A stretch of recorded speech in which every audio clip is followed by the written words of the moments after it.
პარტიის ლიდერს, უпроსტოდ პარტიის თავმჯდომარეს არ ქონდა არანაირი უფლებამოსილება, მაშინ ამ არაუფლებამოსილი პოსტიდან მისი გადაყენება ემსახურებოდა მხოლოდ ერთ მიზანს. დეკლარირებას, რომ ჩვენ ვიღებთ ივანიშვილის თამაშის წესებს.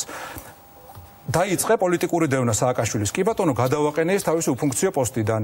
დაიწყე დევნა მერაბიშვილის, კი ბატონო, გადავაყენე ისიც პოსტიდან. სხვა შორის ეგ მოთხოვნაც იყო, ხო? დაიწყე კიდევ რაღაც და სადამდე მიუყვებით ივანიშვილს. ეს არის ანუ ეს იქნებოდა როგორც შიგნით ასე. მე გეკითხები, პარტია სჭირდება თუ არა თავმჯდომარე ლიდერი, რომელიც ყავს, ლიდერი ყავს და თავმჯდომარე ყავს. ნიკამელი არის ადგილზე გადაწყვეტილების მიღები, რომელსაც აქვს ყველა უფლებამოსილება და ლიდერი, რომელიც ასე ვთქვათ, იდეურად არის ლიდერი, ეს არის სააკაშვილი. დიახ, ამაზე ორი აზრი არ არსებობს. სააკაშვილი რომელიც თქვით რომ ის ვერ იქნება პარტიის თავმჯდომარე, იმიტომ რომ მას არ აქვს მოქალაქეობა. არ არის თავმჯდომარე, გითხარით რომ არის თავმჯდომარე? არ არის თავმჯდომარე. არა.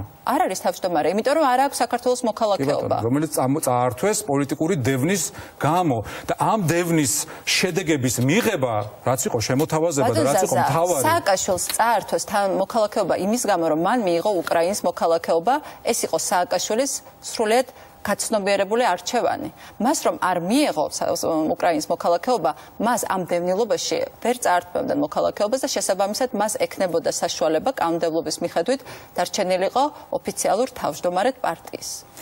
ანუ ვიქვა პარტიის თავმჯდომარეობაზე უარი. სააკაშვილის პარტიის თავმჯდომარეობის დატოვება მოუწია, იმიტომ რომ მას წაართვის მოქალაქეობა და მას მოქალაქეობა იმიტომ რომ მან მიიღო გადაწყვეტილება, მიიღო უკრაინის მოქალაქეობა. ეხლა ეს რიტორიკა არის ძალიან დიდი ბოდიში, ეს რიტორიკა არა ფაქტი არ არის, ეს არის ზუსტად ის, რასაც ამბობს ყობახიძე ერთი გნებავთ მეორე ყობახიძე გნებავთ ეკაბესელია არა ზუსტად ეს არის იმიტომ რომ როდესაც რიტორიკაში ემთხოვი ქართულ ოცნებას ეს უკვე ცოტა უხერხულია როდესაც ჩვენ მე გეუბნებით რომ ივანიშვილი დევნის სააკაშვილს და თქვენ მეუბნებით რომ სააკაშვილი საკუთარ თავს იდევნის ანუ ეს წავიდა მე ვამბობ დღეს როდესაც სააკაშვილზე ვსაუბრობ ჩვენ ვიზე ვსაუბრობთ ქართულ პოლიტიკოსზე თუ უკრაინელ პოლიტიკოსზე ქართულ პოლიტიკოსზე, რომელიც არის პოლიტიკური დევნის ქვეშ და ასევე უკრაინა პოლიტიკოსზე, დიახ, ორივეზე. რომელიც პოლიტიკური გეგმები უკავშირდება საქართველოს თუ უკრაინას? ეს მას უნდა კითხოთ პირადად. მას ვკითხე და მან თქვა, მას კითხო, უბრალოდ მე არ მიკითხავს, მაგრამ მას კითხა უკრაინულმა ტელევიზიამ, მას კითხა ასევე BBC-მაც, სწორედ არჩევნების შემდეგ და მას ძალიან ცხადად თქვა, რომ მე ჯერ კიდევ არჩევნებამდე ვამბობდი, რომ როგორი შედეგიც არ უნდა დამდგარიყოს, საქართველოს ხელისუფლებაში არ დავბრუნდებოდი, აქედან არ გავიქცევი, მაგრამ ის არჩევნებამდე ამბობდა, რომ 3 დღეა დარჩენილი ზღვის გადმოლახვისთვის, ეს არის მისი გამოსვლის, მიტინგზე გამოსვლის ტექსტიდან ციტატა. ანუ რომელ ამომრჩეველს არ ეუბნებოდა სიმართლეს პოლიტიკოსი სააკაშვილი, უკრაინელ ამომრჩეველს თუ ქართულ ამომრჩეველს? საქართველოში დაბრუნებას რაც შეეხება და ზღვის გადმოლახას რაც შეეხება, ეს იყო ძალიან ნათელი გზავნილი იმისკენ, რომ ჩვენ არჩევნებს ვიგებთ და მე მეძლევა საშუალება რომ ჩამოვიდე საქართველოში, აღარ ვიყო დევნილი. ეს იყო გამხნევება, ეს არის გასაგებია, ჩამოვიდეს როგორც ვინ? არა თქვენ თქვით რომ ზღვას გადმოვცურავთო და ანუ იქ დაკონკრეტებული იყო რომ ჩამოვიდოდა როგორც პოლიტიკოსი, როგორც პრეზიდენტი თუ რა თუ პრემიერი თუ რა იყო დაკონკრეტებული. ამრჩეველი რას ელოდებოდა სააკაშვილისგან, ჩის ჩამოვიდა და ეს სპეკულაცია იქნება ჩვენგან, ეკა რას ელოდებოდა.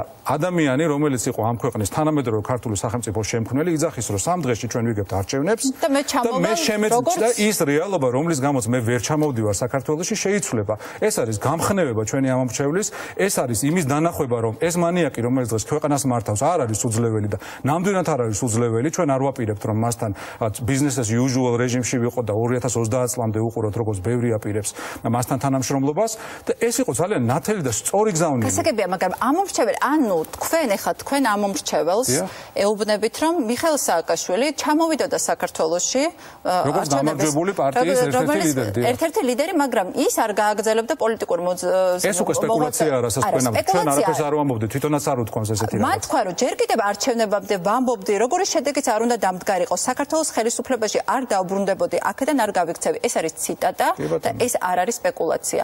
ანუ აქედან გამომდინარე, შეგვიძლია თუ არა ვთქვათ, რომ მიხეილ სააკაშვილი ხელისუფლებაში არ დაბრუნდებოდა საქართველოში. თქვენ თვითონ ამბობთ ამას, ხო? შეიძლება თუ არა ვთქვათ მეთქი, მე თქვენ გეკითხებით, ეს ჩემი აზრი არ არის. მე ვკითხავ სვამ ამ ციტატიდან გამომდინარე. სააკაშვილი ბრუნდებოდა საქართველოში, როგორც პოლიტიკოსი, რომლის მომავალი იყო დაკავშირებული საქართველოსთან, თუ ის ბრუნდებოდა როგორც დევნილობა მოხსნილი უკრაინელი პოლიტიკოსი სამშობლოს მოსანახულებლად.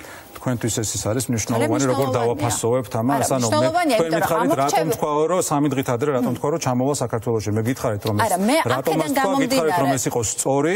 გითხარით რომ მოახდინა ჩვენი ამორჩევლის კონსოლიდაცია და ძალიან სწორია რომ მესეჯი ანუ ხალხმა გაიგოს და გააცნობიეროს რომ ის კი არ არის რეალობა, რასაც ძალიან ბევრი მათ შორის ჩვენგან წასული ადამიანები და არ მხოლოდ ბოლოს წასული ადამიანები რატომღაც შინაგანად გრძნობენ და ასხივებენ რომ არა ნუ ამ კაცს ვერაფერს ვერ მოუხერხებს. არამედ ის რომ ივანიშვილი არის ძალიან მარტივად დამარცხებადი, რომ ეს არის ადამიანი რომელიც უძლეველი გონე და უცბად როგორც სააკაშვილი რომელსაც დავამარცხებთ ჩვენ ნაციონალური მოძრაობა ის ადამიანები გარეშე. იმიტომ თქვენ ამბობთ რომ ხმები არა ძალიან მნიშვნელოვანია, იმიტომ რომ ამორჩეველმა უნდა იცოდეს ხმას. ჩვენ ვართ ამ კვლევებითაც დასტურდება რომ ერთადერთი ოპოზიციური პარტია რომელიც რეალურად არის ხელისუფლების ალტერნატივა. ის ოპოზიციური პარტია რომელიც თითქმის იგივე ნაწილი ამორჩევლის ამბობს რომ 10% ამბობს რომ ჩვენ შეგვიძლია პრობლემების გადაჭრა და 13% ამბობს რომ ოცნებას შეუდანო. ჩვენ რომელიც მეხუთე წელია დევნაში ვართ, ყველაფერი რაც შეეძლოთ გამოიყენეს, ხალხს ხოცავენ, იჭერენ, ექსტრადირება ხდება, წითელ ცირკულაზე სვამენ და მოსახლეობა ამბობს რომ ასეთი პარტიაც კი იმ პოზიციაშია რომ ჩვენი პრობლემები გადაჭრა.